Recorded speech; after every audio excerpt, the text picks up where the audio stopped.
Okay, so hello everyone. I think I've got a really short talk, so you're going to have to start thinking of questions right from the beginning. So my name is Kate Ross-Smith. I work for Mango Solutions in the UK, and I'm going to talk to you about rolling out R across the organisation. Let's go the right way. So maybe a quick why this topic. So I have an engineering background. I used lots of different programming languages for a long time before I came to R. I then took kind of a step into project management. Don't do it. But what this kind of brought me was an understanding of what I'm doing in the language, but also kind of how to talk to people who don't know about R, and how to help people who are usually one or two people in an organisation using R and trying to get other R users in the organisation. And so I started talking to people in the R community about kind of their challenges with introducing R widely across the organisation. And if you talk to everyone, there's kind of a couple of really recurring themes. So the first is that everyone can see how R can help the rest of the organisation. They kind of sat in their own area, quite frustrated because they can see other people in other parts of the business having massive challenges with analytics or massive challenges with data munging, all of these kind of data engineering challenges. So they can see this happening, and I'm sure you guys will see this too. You can help people around the organisation, but there are organisational constraints that mean that you can't really roll this out as you would do just to your friends and family, maybe. I just want to have a quick thing about the cats. So our company is named after the MD's cat. This is why there's cats everywhere, and hopefully now everybody knows I won't need to answer any more questions about cats. I don't have a cat. I have dogs, so probably not the best person to talk about with cats. It's an R consultancy company, and Gabor did a really good introduction to this, so I won't labour this point. But we have lots of projects with these kind of single or really small R teams, or even people who, we have organisations come to us who say, we need data analytics. We don't have anything. We have Excel, and we need data analytics. We've been looking at Power BI, and Tableau, Click, things like that, but we really need to get a handle on our data a bit more. And so they want to make a difference in the organisation but struggle to do this. So I'm going to talk just a bit about kind of three big barriers that people come across in organisations, and you guys might have seen these too. So some barriers to introducing R and kind of ways to get around them. So here are my barriers. The first one is that my managers want to know what the results are before we start. A lot of people find this, that they go, I can really see that we can do some analytics in this area. Can I have some time to do it? And the manager's like, well, you need to tell me how much that's going to save me before you can even start. Another one is that corporate IT likes to control everything, and so they say, we'd really like to try this, bring in this model in, see if we can help these people, and IT are like, yeah, sure, we'll have that to you in 6 months, which is maybe not so helpful, maybe not on your timelines. And the last one is that getting anything extra installed. So IT are great at kind of installing R. We've installed R for you. Can you do R Studio? Yeah, sure, we can do that. And now I need these packages. And that's when they start getting a bit annoyed. So getting anything kind of extra installed is a nightmare. But having a look at these challenges, really kind of, it boils down to what the business is saying. So the business is really kind of saying that analytics is, at the moment, an extra cost. It definitely shouldn't be, but it definitely is. A lot of companies have their business as usual, and then they have these kind of other internal activities that they have to invest in that they're not really sure if they're going to help them or not. And analytics, I think, data science falls into that area, that it's something that's new, that's not really tried and tested. BI can kind of help them understand their data, but taking it further than BI isn't quite a kind of known value yet. Data science doesn't fit into the company model. This is a massive one, and I do quite a lot of our infrastructure stuff at the moment, and this is not a nice problem to deal with. A lot of companies are like, well, yeah, we've got some data over here in Oracle, and we've got some SQL Server stuff over here, and we've got some Impala sitting on a cloud somewhere. That's data, right? But you need to go and speak to the owners of all of those different areas of business to get access to that data. And it could be that by joining that data together, you can help people, but it's kind of siloed in organisations. And so a lot of the time, data scientists are kind of labelled as a bit of nightmares, and IT don't like to talk to us. So the last one is that R is quite messy. The way that IT teams like software delivered is in a nice package that they can install once, and it does a nice kind of log file that they can go and see that it's all installed properly. And R is not like this. And there are definitely ways of getting R like this. I'm not saying that there are no implementations like this, but it's not kind of the standard way that we install R. And especially with things like packages and system dependencies as well. So if a lot of our customers work in pharmaceutical industries where they want repeatable environment, they want repeatable results, and trying to talk to people about the fact that even if you have the same packages, even if you have the same versions of packages, and we're not going to talk about dependencies right now, but if you even have the same versions of packages, you might want to keep that forever, but 5 years later, your system dependencies will have changed. Your underlying OS will have changed. So it's not always the same repeatable thing. So these are my barrier smashing strategies. I'm trying to jazz it up because it's like really late. So the first one is a proof of concept. So really the key to making a proof of concept that works is, first of all, choose something that's small, something that's really manageable, really easy to do. So this is not like the really shiny, brand new, amazing analytics that is really complicated. This is like something really, really small, something really, really simple. But that is really simple to understand for the business.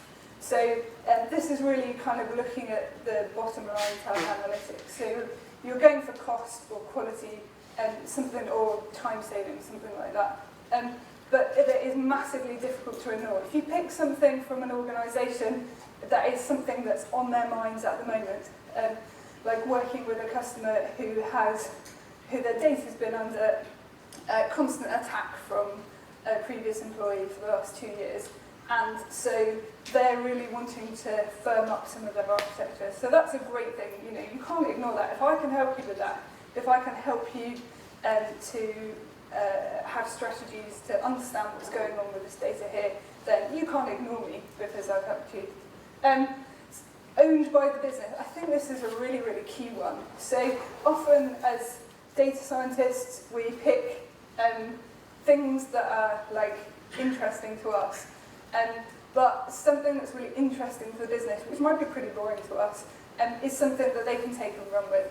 And so the more people we have that we do something for and they take and they run with it, kind of the better it is for us, because we can get those boring projects out of the way quickly, and then we've got people in the business to tell everybody how good R is. And something that's evolvable as well. So something that starts small but could get big really quickly. The measure of success for this? Well, this is because the business wants to upskill. So quite often you'll find companies will do POCs like this, and then a lot of people will come to the first people that implemented it and say, oh, I'd really like to learn R, can you teach me? Because they actually want to get their hands on this tool. And I think that's a really good measure of success here.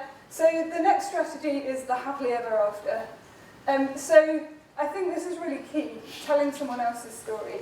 It kind of links to the POC, but it's about telling the story of someone else in the business who has used analytics, and it might again not be a really flashy thing, but something that you can shout about really easily to say, hey look, these guys over here, they were struggling, they picked up R, they'd never used it before, they came for a bit of help, and now look what they're doing with it. And that kind of really good news story, I think, helps. Because then you can pick it up without looking really arrogant, because it's someone else's story. And why not mine? Exactly that. So I think sometimes when we're explaining things to the business, as analysts, we get stuck in the detail. If it's someone else's story, we don't get stuck in that. We can just say, hey, look, they have this great thing, and isn't it wonderful? And is it not? Strategy number 3 is to be the analytics servant. And this is kind of, again, something we don't always enjoy doing, but serve analytics to anyone in the business and serve it to everyone. So don't deliver one POC. We're only taking small POCs, right? So don't deliver one, deliver many, and deliver it across the organisation. Because actually, you get a win-win. You get people who understand what you're doing, and what analytics can do for them, and you also get access to loads of data. And that's when you can do the cool things on top of that. So the 4th one is to clean up your workflow. We see this a lot with people who have started using R because it's a nice open source tool, and they started very small and then everything's ballooned really quickly. And you tend to end up with something quite messy. So a really nice, good step to ingratiate yourselves with IT is to clean up your workflow. IT teams love commonality, order, and structure, and they don't like kind of things that are nifty but a bit happy. And quite often when we start with R, we have things that are nifty and happy. Well, I don't know, I do. Maybe you guys are really good and don't. But R doesn't particularly encourage this kind of nice, clean workflow. We have maybe different packages that do the same job. And so if there are a number of us working across the organisation, I might use dplyr, you might use data table, and we might have a fight. There is a mix of packages for one job. So you might be doing some database stuff, and you think, oh, well, I know how to do this bit in DBI, and oh, I know how to do this bit in dplyr, so I'm just going to use all of these because I'm going to get this done quickly. And sometimes, quite often, it's stored locally and run locally as well. And this is great for us as single users, but when we're trying to push this out to the business, IT don't like, if you go, oh look, we'll look at R here, and then they have a bit of an investigation, like, no. So what can you do to standardise? There are some really simple things. Have a set of packages that you've kind of agreed on as a group. Have a kind of simple data import strategy as well. Decide how you're going to import the data and what kind of pipeline flow you're going to use. Have a mature build mechanism as well. So this is where start to use things like the CI tools just to help make things look a bit more productionized. I think stealing from actual software engineers, the kind of dev test prod model I think is really useful, because then you can say, oh, well, look, I'm going to put all this messy stuff on my dev environment, and nobody's going to see that. It's a bit like, the things when your mum comes to visit and you have to shove it in that drawer that you don't want her to see. That's my dev environment. And then she can see the production, she can see all the really clean, tidy surfaces, but just not like the massive room where the door won't quite shut. So standardising deployment as well. So how are we going to get this stuff to users, I think is really useful as well. Version control, all of these really simple but really nifty things. If we add all of this in together, then IT are like, oh, you know what you're doing. And testing, I won't say more about that. And the very last strategy is, if all else fails, go for stealth. So sometimes we just need to do it. Sometimes we've spoken to organisations, we try to push things out, but actually what we're hearing is, so just go and do something and show them then, and they will understand this. And some organisations need to be shown rather than be kind of talked to.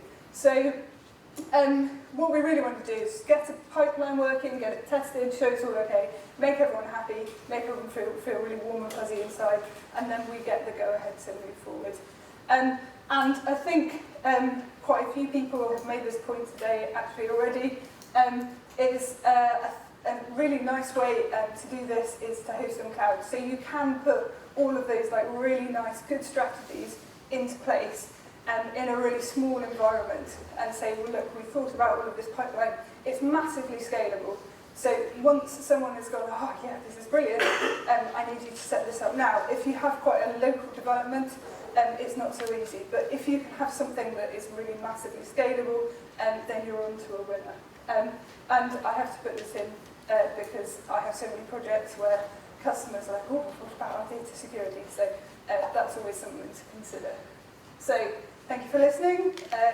Any questions?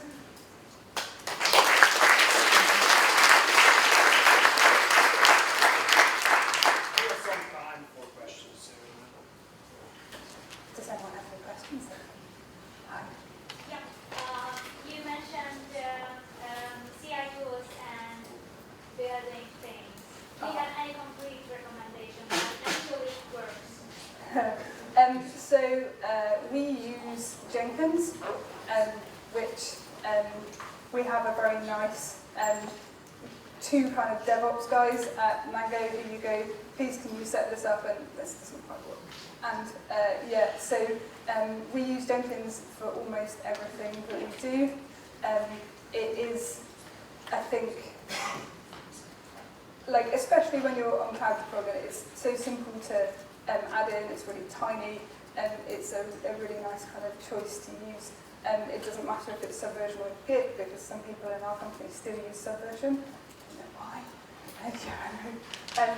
But yeah, so it's kind of a really simple solution if you can kind of get through the headache of working through it. Thank you.